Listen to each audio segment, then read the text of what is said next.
Один русский путешественник, который побывал в Норвегии на рубеже 19-20 веков, писал, что на каждой железнодорожной станции, в каждой сельской школе, в любом общественном заведении обязательно где-то был портрет Фритьофа Нансена, национальной гордости Норвегии. В нем как будто воплотился идеальный норвежец. Внешность викинга, к тому же он был спортсмен, чемпион по лыжам, 14-кратный, между прочим, талантливый ученый, полярный исследователь. К тому же он был борцом за мирное отделение Норвегии от Швеции. Но настоящий национальный герой. Он был для норвежцев тем, чем, наверное, для советских людей был Юрий Гагарин. Бесспорным кумиром. Сам Фритьоф Нансен говорил о себе, что в детстве был слабохарактерным. И только спартанское воспитание сформировало его. «Огромное влияние на меня оказал мой отец», – так писал Фритьоф Нансен. И сейчас я расскажу вам об этом удивительном отце и его методах воспитания. Итак, рождественский ролик о том, как воспитывают героев. А некоторые из вас, наверное, уже знают, что отца Фритьофа Нансена звали Бальдур. В Норвегии 1817 года это имя звучало очень странно. Это даже не то, что старинное, а архаичное имя древнеисландского бога весны и света. Когда появлялся Бальдур, все вокруг расцветало, он был прекрасен и светел, чего нельзя было сказать о молодом Бальдуре Нансене, юноше невысоком, тщедушном и очень тихом. Не обладая никакими особенными способностями, он все-таки был очень трудолюбив и прекрасно учился в университете. По традиции рода Нансенов он стал юристом и получил должность секретаря суда. Параллельно он завел еще частную практику, занимался он посредничеством при разных коммерческих сделках и зарекомендовал себя как безукоризненно честный человек. И вот однажды к нему пришла Аделаида, урожденная баронесса Ведель Ярлсберг, 32-летняя вдова. Ей нужно было продать свою усадьбу. Так они познакомились. И тут, конечно, надо сделать вступление и рассказать про эту Аделаиду. Аделаида была удивительной женщиной. Она была высокой, статной, с крупными красивыми чертами лица, очень своенравной. В юности она позволяла себе совершенно недопустимое. Она каталась на лыжах. Попустительство родственников привело к тому, что в 17 лет она влюбилась и вышла замуж за человека достаточно состоятельного, но совсем не благородного, как его называла ее родня, за сына булочника. Их мнение ее нисколько не интересовало. Она за него вышла замуж, счастливо прожила с ним до самой его смерти, и у них было 5 детей. Когда он скончался, ей было всего 32 года. Жили они в усадьбе мужа, довольно большой. Она поняла, что не сможет содержать ее, и решила продать. Тут она и обратилась к Бальдуру. Они не только хорошо провернули эту сделку, они подружились, и через 6 лет Бальдур осмелился сделать ей предложение. И вот с одобрения своих старших сыновей, а старшему было в то время около 20 лет уже, Аделаида дала согласие. Она была не только знатна, красива, но и на 15 лет моложе Бальдура. Она еще была прекрасной хозяйкой. Вот такую жену смог раздобыть себе тихоня Бальдур. Бальдур Нансен во всех жизненных ситуациях руководствовался Библией. Поэтому и воспитание детей он строил по старинным принципам. Воспитание должно было быть строгим. Время от времени он пускал в ход и трость. Садись, коли сможешь. А сестричка говорила, что детей сечь не надобно. Надобно. Надобно. А младших детей у него было 2, вот с Аделаидой. Фритьоф, старший, и Александр. Вот им иногда доставалось от папеньки. Своих старших пасынков он, конечно, не поколачивал, но бывало читал им морали. И довольно нудно. Когда это становилось уже трудновыносимо, старший Эйнар благодушно подходил к отчиму, брал его на руки и выносил из комнаты. Поскольку Бальдур был так религиозен, каждое воскресенье с утра пораньше младшие дети должны были ходить с родителями в церковь, вместо того, чтобы понежиться в постели. Ходили. Каждый вечер они молились. Но, по честности сказать, Бальдур не был религиозным фанатиком и формалистом. Он был действительно верующий человек. Он соблюдал все заповеди. И у него была вот репутация поэтому доброго христианина. Это живое христианское чувство все-таки дало всходы в душе Фритьофа Нансена, несмотря на то, что он был ученый и дарвинист. Все-таки его деятельность в роли комиссара Лиги наций рождает какие-то религиозные коннотации. И, например, в книге Натальи Будур, биографической книге о Нансене, глава, посвященная вот этой деятельности в Лиге наций, так и называется «Добрый самаритянин». Нансены не нуждались в деньгах, они не были бедны, но все-таки вели свое хозяйство очень экономно. Еда была очень простой, и каждый день недели, из недели в неделю, повторялся один и тот же набор блюд. И дети с нетерпением ждали воскресенья, когда были лакомства. Лакомством они называли черный хлеб, поджаренный в сахаре, и сливки, например. Детей не баловали, им не покупали никаких игрушек. Мальчики делали себе игрушки сами, стругали, красили, развлекались играми на природе, делали запруды, мельницы на ручье. В общем, были такие настоящие деревенские мальчишки. Надо сказать, что все семейство Нансенов жило в усадьбе госпожи Нансен Сторофрёен, неподалеку от Христиании, столицы Норвегии. Это было прекрасное место, где были и ручьи, и поля, и леса, где можно было охотиться. Так что было где разгуляться. А в школу мальчики ходили за 3 километра. И летом они несколько раз бегали туда-обратно, потому что сначала в школу, потом после школы домой 3 километра, обед, а потом еще 3 километра они ходили заниматься плаванием. Поплавали, и опять 3 километра домой, и это не считая еще беготни обычной мальчишеской. То есть тренировки с детства были отличные.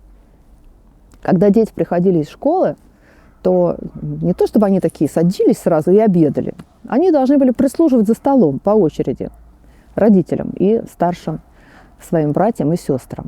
Неприхотливость в еде очень пригодилась Нансену в экспедициях. Он мог долго питаться однообразно. Например, когда Нансен и Йоханссон проводили зиму на земле Франца Иосифа, так они почти 5 месяцев, если не ошибаюсь, питались только мясом. И ничего, прекрасно себя чувствовали. Фритьоф Нансен мог есть пеммикан сколько угодно. То есть ему важно было, чтобы еда была питательной, а вот всякие изыски он мог подождать до воскресенья или подождать полгода. Сколько надо, столько и мог подождать. Деньги. Бальдур Нансен был прижимистым господином. Но с раннего детства Александру и Фритьофу он давал деньги на мелкие расходы. Мизерную сумму на месяц. И в конце каждого месяца требовал отчета. И, как я понимаю, этот отчет обсуждался. Тратить деньги нормально было только на полезные вещи.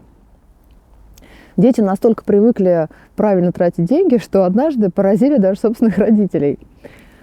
Когда Фритьофу было лет 7-8, а Александру на год меньше, их впервые отпустили одних на ярмарку.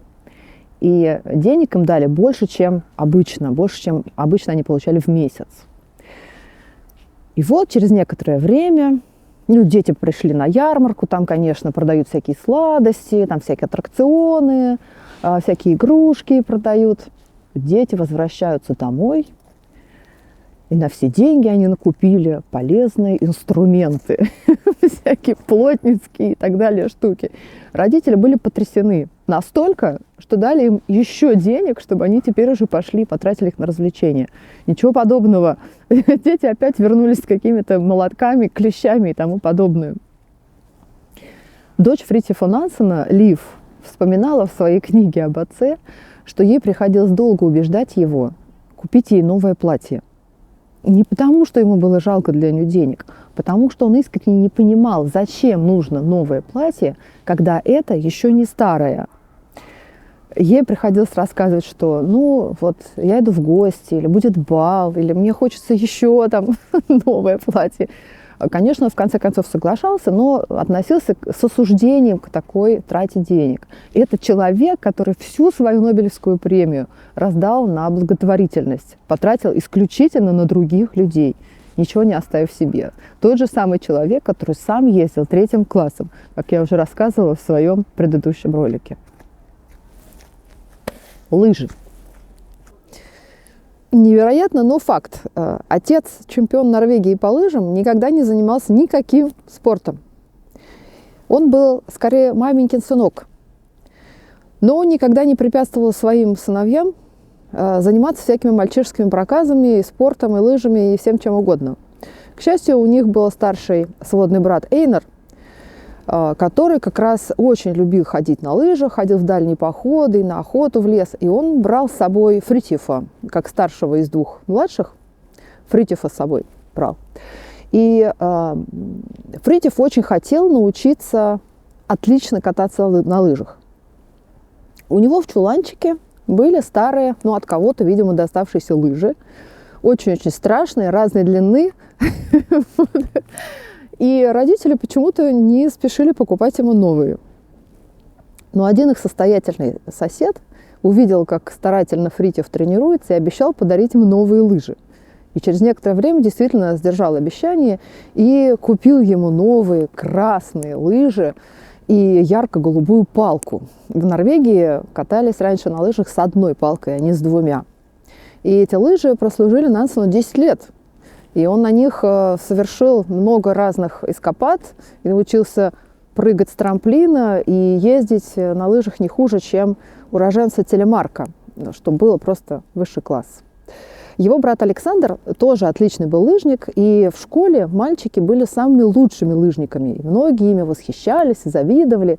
И один их младший однокашник вспоминал их отца, что было, мол, в нем что-то грустное и одинокое. Он всегда ходил такой печальный, что меня поражало, говорит он. Ведь он должен был радоваться, что у него такие сыновья. Вероятно, Бальдур и радовался, но у него была такая обманчивая внешность. Он позволял не только кататься на лыжах, он отпускал мальчиков в многодневные походы в лес, одних. Ему ставили в упрек некоторые люди, что он растит каких-то дикарей. На что Бальдур отвечал, что гораздо лучше, чтобы они выросли дикарями, но самостоятельными. Они были такими причесанными мальчиками, которые не имеют даже собственного мнения. Это, мне кажется, удивительное высказывание из уст такого человека, собственно, который был хорошо причесанный и не имеющий собственного мнения. Фритьоф Нансен на всю жизнь запомнил один случай из своего детства. Врач прописал его отцу выпивать каждый день рюмочку вина перед обедом. И Бальдур завел себе бутылочку и рюмочку рядом. И все это стояло у него в кабинете. Однажды Фритьоф зашел в кабинет и не увидел ни рюмочки, ни бутылочки. И спросил папу, что же он перестал пить вино, как велел ему доктор. А Бальдур сказал, что стал замечать, что очень у него повышается настроение от этой рюмочки. И он начинает привыкать к вину, поэтому он решил прекратить пить раз и навсегда. Решил и прекратил. И больше никогда не пил. Фритьоф всегда вспоминал это как пример железной воли. В 1877 году семью Нансенов постигло ужасное горе. Скончалась Аделаида, мать семейства. Старшие дети к этому времени уже покинули усадьбу, обзавелись семьями и жили самостоятельно. А только одна дочь Аделаиды и Александр с Фритьофом оставались жить с отцом. Он сам был убит горем, но пытался как-то ободрить мальчиков, которые, конечно, слонялись по усадьбе и были очень печальны. Наконец было принято решение усадьбу эту продать и переехать жить в Христианию. Тем более, что мальчикам скоро уже надо было думать о выборе профессии. Когда пришло время решать, кем быть, Фритьоф наотрез отказался стать юристом и всячески противился тому, чтобы продолжать семейную традицию. К счастью, юристом согласился стать Александр. Он характером был похож больше на отца, и ему подходила вот эта кропотливая работа. Нансен же метался какое-то время, Фритьёф наш Нансен. То он хотел быть военным и даже подавал документы, потом он их забрал, потом он стал сдавать вступительные экзамены в университет. А в то время система была такая, что экзамены сдавали на протяжении нескольких месяцев, и можно было за это время определиться, на какой факультет ты хочешь пойти. В школе у Нансена хорошо шли физика с математикой. Но он вот подумал, что очень он тоскует по природе, по вольной жизни. И надо бы ему выбрать такую профессию, которая позволит ему много бывать на природе. И он по своей неопытности решил, что вот зоолог – это то, что надо. И думал он, что работа зоолога – это сплошной полевой сезон. Бальдур Нансен не понимал, что это за профессия такая зоолог, что за наука такая зоология, какая-то непонятная. Вот была бы химия или физика, было бы гораздо лучше. Очень сложно было Бальдуру смириться с тем, что его старший сын будет первым в роду ученым. Вот что такое за профессия ученый? Понятно, когда юрист, это значит, ты будешь нотариусом, секретарем суда, что-то такое, да. А если ты ученый, как ты будешь зарабатывать себе на жизнь? Бальдур много переживал об этом, разговаривал с сыном, слушал разных других людей. Он вообще слушал других людей. Иногда это были разумные советы, а порой даже и сплетни. Но он все это собирал, аккумулировал, чтобы использовать на пользу воспитания, чтобы использовать в воспитании своих детей. Наконец он смирился. И Фритьёф Нансен стал учиться в университете на зоолога. Через 2 года после окончания университета он остался там, чтобы продолжить научную работу. Ему научный руководитель посоветовал отправиться в экспедицию, чтобы собрать какой-то материал, чтобы не быть кабинетным ученым. И тут как раз он узнал, что новое зверобойное судно «Викинг» скоро отправляется в свою экспедицию, ну так, месяцев на 5-6. Он стал просить отца отпустить его. После смерти матери Бальдур особенно привязался к детям. Он старался им и мать заменить, и быть хорошим отцом, и стал очень сентиментален, все-таки он старел уже, и никак не хотел отпускать сына от себя, но все-таки он решил, что надо. И не только отпустил, но даже дал ему рекомендацию капитану этого судна, рекомендовал своего мальчика как юношу сильного и готового выполнять любую черную работу. Потому что, сами понимаете, какой-то студент или там ученый на зверобойном судне совершенно не нужны. Нужны рабочие руки. Не то, чтобы все были в восторге, но как-то команда смирилась с присутствием Фритьёфа и потом не пожалели об этом. И вот долгих 5 месяцев отец ждал, что сейчас сын вернется, и, наконец, они снова будут жить вместе и никогда не расстанутся. Но только Фритьёф вернулся, как ему вскоре предложили должность препаратора в Бергенском музее. Отец посоветовался со знающими людьми и понял, что это перспективно. И, скрипя сердце, отпустил своего дорогого мальчика в этот непонятный Берген. Но там он устроил его жить в семью пастора, чтобы быть спокойным за его моральный облик. Началась вольная жизнь Фритьёфа Нансена, молодость. Для Бальдура начался период ужасного беспокойства за его сына, потому что у Фритьёва тут началась молодость, он, наконец, освободился от родительской опеки. Поэтому 5 лет этого бергенского жития-бытия Фритьёфа Нансена наполнены очень интенсивной перепиской отца и сына. Отец старается на расстоянии контролировать жизнь Фритьёфа. Да, он устроил его жить в семью пастора. Мария и Вильхельм Хольте стали очень близкими людьми для его сына. Фритьёф считал их вторыми родителями. Своих детей у них не было, они ужасно к нему привязались. И потом на протяжении всей своей жизни они следили за успехами Фритьёфа, то есть были действительно близкими людьми. Но, конечно, не мог даже предположить бедняга Бальдур, что к Марии Хольт Фритьёф привязан не только как к своей второй матери, но и как к своей первой женщине. Об этом стало известно только из переписки уже престарелого Фритьёфа Нансена с его последней любовью, которой он рассказывал всякие тайны своей жизни. И сомневаться тут уж не приходится.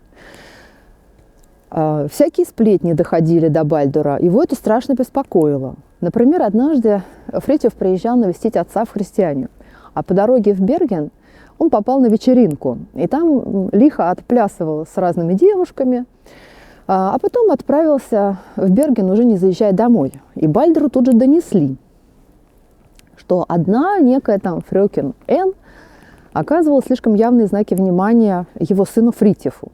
И тут же не успел Фритьоф приехать в Берген, ему уже письмо от отца. Отец все разузнал и пишет ему: «Я тут услышал, что ты неравнодушен к Фрёкин Н. Так вот знай, ее отец не считает тебя достойной партией. Так что ты, пожалуйста, выброси это из головы и думай о науке». Фритьоф пишет: «Дорогой отец, да мы с ней просто хорошие друзья. Я не собираюсь жениться». На самом-то деле он был даже помолвлен с этой Фрёкин Н. И только на его счастье она предпочла другого и вышла за него замуж. А то бы он не знаю, как оправдывался перед папочкой. Фритьоф Нансен с большой благодарностью вспоминал Марию Хольт за то, что она уберегла его от многих глупостей, за то, что она научила его любить женщину, и с тех пор у него не было никаких проблем в этой области. Есть известная фотография молодого Фритьофа Нансена с микроскопом. Я вам сейчас расскажу, откуда у него взялся этот микроскоп. Цейсовский микроскоп самой последней марки, стоивший бешеных денег 700 крон. Берген в те годы был одним из центров европейской науки. Там работали очень известные ученые, туда приезжали с лекциями и на встречу с ними их коллеги из разных университетов европейских. Луи Пастер туда приезжал, и кто только не приезжал. В частности, в Бергене работал Армауэр Хансен,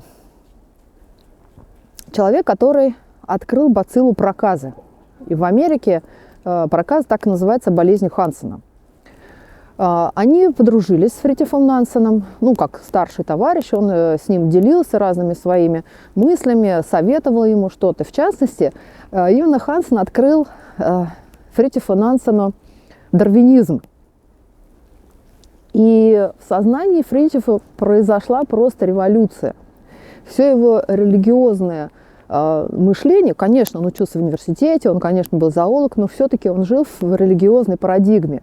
А тут это все стало перестраиваться, и он стал находить мудрость бытия, так сказать, в самой природе. Он никогда не писал об этом своему отцу, чтобы его не расстраивать, не тревожить. И именно Хансен убедил Фритьофа заняться непопулярной тогда темой, а именно беспозвоночными. Нансен решил изучать их нервную систему. И для этого ему нужен был очень хороший прибор. Музейные микроскопы были, так себе, казенные микроскопы. Ему нужен был вот этот цейсовский, прямо супер самый современный. И он написал отцу, что мне для научной работы очень надо. И отец его, который не имел сбережений и зарабатывал совсем немного денег, сразу же выслал ему эту сумму без обсуждений, но в долг. И Фритьоф обещал, что как только ему повысят немного жалования, он будет частями этот долг папе отдавать. Этот микроскоп был очень-очень важен, действительно, и он принес свои плоды. Потому что Нансен в 24 года опубликовал свою первую научную статью, которая называлась, минуточку, я не могу это выговорить, «Материалы по анатомии и гистологии, материалы по анатомии, гистологии и мезостом». И эта статья получила золотую медаль. То есть не зря деньги были выданы мальчику, он их использовал как надо. Переписка отца с сыном, конечно, касалась не только всяких сплетен, и не только Нансен писал отцу о своем распорядке дня, а он любил его так успокаивать, писал: день мой каждый похож на другой, я хожу сначала в музей, потом обедать, потом опять в музей. Наконец, папаша Бальдур стал беспокоиться, что сын его слишком много времени проводит со стариками, это он Хольтов так называл. Тогда Фритьоф ему пишет: что ты, папочка, я записан тут в несколько всяких обществ спортивных и занимаюсь и тем, и этим, пятым и десятым. Потом Бальдур стал беспокоиться, а попадет ли он, папаша Бальдур, в Царствие Небесное, достоин ли он этого. И он делится своими сомнениями с сыном. И Фритьоф начинает утешать его, и очень внимательно и всегда регулярно отвечал на все письма своего отца. Так вот, в частности, они обсуждали книги. И Бальдур, который, как вы знаете, больше всего любил читать Библию, внимательно относился к рекомендациям своего сына умного. И читал и художественную литературу современную, которую ему Фритьев советовал, и однажды даже Пастера прочитал. И написал сыну, что очень мне трудно было это все читать, потому что в химии я не силен. Ты, пожалуйста, приезжай, чтобы разъяснить мне многие непонятные мне пункты. Однажды этот Луи Пастер собственной персоной приехал в Берген. Он читал статью Нансена, поговорил с ним, и из разговора Фритьев понял, что ему надо поехать в Европу, ему надо ездить в другие университеты, музеи, чтобы познакомиться с новейшими научными исследованиями, с новейшими практиками научными, чтобы здесь не засидеться. Он написал об этом отцу. Отец, конечно, сразу очень разволновался, для него это означало снова разлуку с сыном на неопределенный срок, если он уедет из страны. А Фритьев тем временем получал предложения и из США, из палеонтологического общества, очень престижный, и из Германии. Но, к счастью, и из христиании тоже. И он отцу пишет: какое счастье, мне предложили место в христиании, я, наверное, скоро перееду. Отец очень рад и обещает ему и комнату в своем доме, и стол, и с одеждой помочь. И говорят: тебе и зарабатывать-то не надо будет, только, пожалуйста, занимайся своей наукой. Но в Бергене Фритьефа очень ценили, и его научный руководитель Дэниельсон согласился дать ему отпуск на целый год и гарантировать ему место в музее, уже не препаратора, а чего-то такого вроде начальника отдела, допустим. И Фритьев не мог отказаться. Он написал об этом отцу, но уже не получил ответа. Потому что, к сожалению, Бальдура постиг второй удар, и Фритьев не успел застать отца в живых. Бальдур скончался.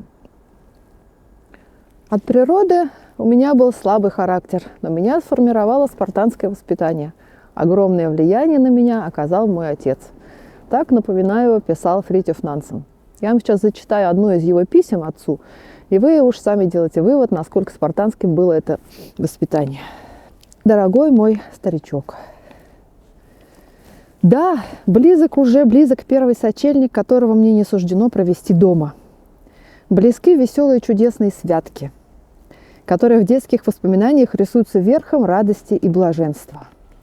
Мысли тихо несутся на своих мягких, как пух, полных грустного стремления крыльях назад в родимый, несказанно дорогой дом, окруженный ореолом светлых и радостных воспоминаний детства.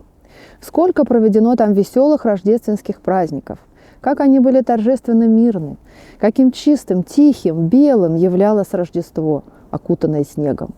Хлопья, большие, легкие, тихо и кротко опускались на землю и сеяли серьезные мысли в детскую душу, трепетавшую от радости. Наконец наступал великий день, сочельник, и нетерпение достигало высшей точки напряжения. Нельзя было ни минуты посидеть спокойно, непременно надо было заняться чем-нибудь, чтобы скоротать время и отвлечь мысли. И если, бывало, не заглядываешь во все замочные скважины или не ревизируешь мешки с изюмом, миндалем и финиками, прежде чем их унесут в спальню, где снаряжали елку, то убегаешь на двор кататься на салазках или, если погода позволяла бег на лыжах, бегаешь до самого вечера. Иногда же выпадало и такое счастье, что Эйнару или кому-то другому надо было смахать еще раз в город. Вот-то раздолье было прицепиться где-нибудь на кончике саней и мчаться по чудному гладкому пути в город за какими-нибудь покупками, а потом обратно. Бубенчики так и заливались, и на темном небе выплывали звезды. Но вот приближалась и торжественная минута. Ты входил в комнату, чтобы зажечь елку. У нас сердца так и прыгали. Ида сидела в уголку в кресле и гадала, что ей подарит тот-то и тот-то. Другие заранее улыбались при мысли о том или другом сюрпризе, о которых знали. А нам, малышам, обыкновенно говорилось, что мы получим длинный пук розок с ленточкой. И вдруг дверь растворялась, и нам навстречу сияли ослепительные огоньки елки. Какое зрелище! Мы заикались от радостного волнения, почти немели от восторга в первые минуты, чтобы затем шуметь и бесноваться от радости, еще неудержимее. Да, никогда, никогда в жизни не забыть мне вас, веселые рождественские праздники. А я передаю привет своему сыну Науму, который тоже в этом году не в родном доме встречает Рождество. И желаю всем близким людям иметь возможность встречаться и всем разлученным семьям воссоединиться в новом году. Пока. Приходите ко мне еще.